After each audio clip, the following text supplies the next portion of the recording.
सबसे सटीक विश्वसनीय तरीके से जिम्मेदारी निभाना, निडर हो आपके लिए सिस्टम से भिड़ जाना, आपके हर मुद्दे को मजबूती से उठाना, खबर को सिर्फ बताना नहीं उसकी तह तक जाना। आप देख रहे हैं सहारा टुडे।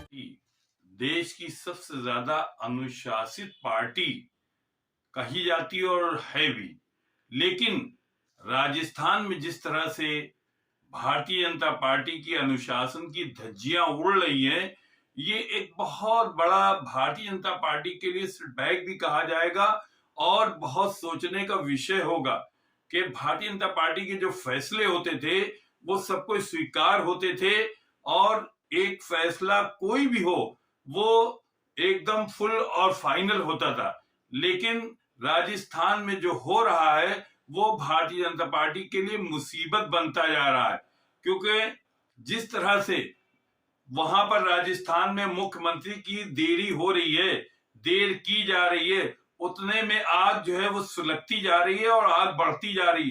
कहीं ऐसा ना हो कि बहुत बड़ा शोला और बहुत बड़ा वो बन जाए, क्योंकि जिस तरह से वसुंधरा राजे हार मानने के लिए तैयार नहीं है, वो अब कोई भी कुर्बानी देने के लिए तैयार है। उम्र का पड़ाव है, वो चाहती हैं कि एक बार फिर हमें सत्ता मिल जाए।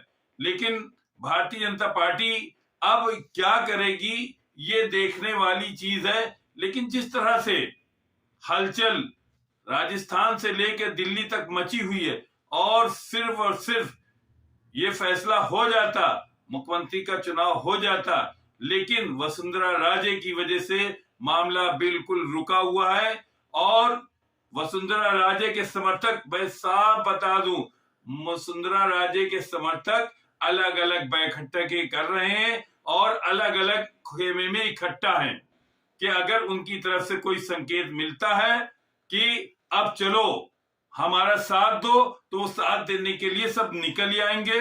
हालांकि भारतीय जनता पार्टी हाईकमान ने पर्यवेक्षक बना दिए हैं, सारी जिम्मेदारी डाली गई है, वो जाके नेता का चयन करेंगे। अब किस नेता का चयन होगा ये देखने वाला है। जिस तरह से राजनीतिक हलचल है वो ऐसे नहीं है।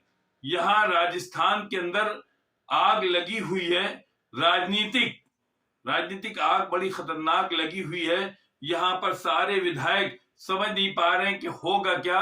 हालांकि इतवार को फैसला हो जाएगा, लेकिन ये जो पर्यवेक्षक हैं क्या फैसला देंगे। अगर वसुंधरा राजे के खिलाफ कोई फैसला होता है, उनके दबाव में भारतीय जनता पार्टी नहीं आती है, उनका दबाव स्वीकार नहीं करती है और किसी नए आदमी को मुख्यमंत्री बनाते हैं, तो फिर वसुंधरा राजे का क्या कदम होगा इसकी भी तैयारी की जा रही है।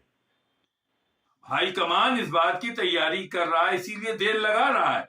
देर लगाने का उसका मकसद है कि अगर हाईकमान ने वसुंधरा के खिलाफ कोई फैसला दे दिया, नया मुख्यमंत्री दे दिया, तो वहां पर वसुंधरा की क्या स्थिति होगी, उनके समर्थकों की क्या स्थिति होगी, विधायकों की क्या स्थिति होगी, ये कंट्रोल करने की बात है। इसीलिए वहां पर जो है वो लगे हुए हैं लोग और विधायकों से संपर्क भी हो रहा है।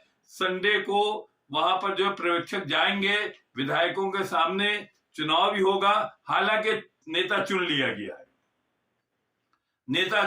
गया है, पर्यवेक्षक को पता है कौन नेता है, किसको करना है। लेकिन देर इसलिए की जा रही है, सिर्फ इसलिए की जा रही है, मैं राजस्थान की बात कर रहा हूं, और कहीं इसलिए की जा रही है कि कोई विद्रोह ना हो पाए। क्योंकि वसुंधरा खेमे ने दिखा दिया है, मेरे साथ 60 विधायक हैं, 60 विधायक बहुत माने रखते हैं। इधर कांग्रेस जो है मुंह खोले तैयार बैठी है कि अगर कोई आए तो उसको अपने उसमें नील ले। अब यहां पर यह आ जाता है कि कैसे भारतीय जनता पार्टी मुकाबला करेगी।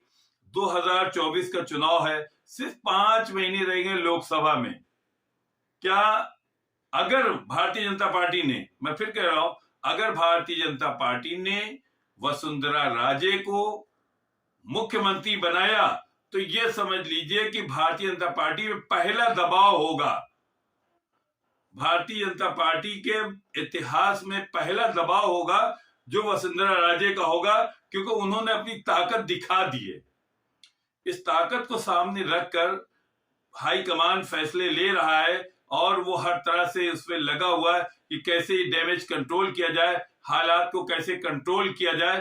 पहले हालात कंट्रोल हो जाएंगे, उसके बाद मुख्यमंत्री की घोषणा की जाएगी, क्योंकि राजस्थान में सबसे ज्यादा अगर खतरा है तो वसुंधरा राजे से है, उनके समर्थकों से है, उनके बेटों से है। जिस तरह से उसके बेटे ने विधायकों को कैद कर लिया, ये बहुत बड़ी चीज है। भाजपा को हालांकि अंदर तौर पे ये नागवार बात लगी है, लेकिन फिर भी भाजपा कोई कदम उठाने से पहले 100 बार सोच रही है, हालात को देख रही है, उसके बाद निर्णय ले।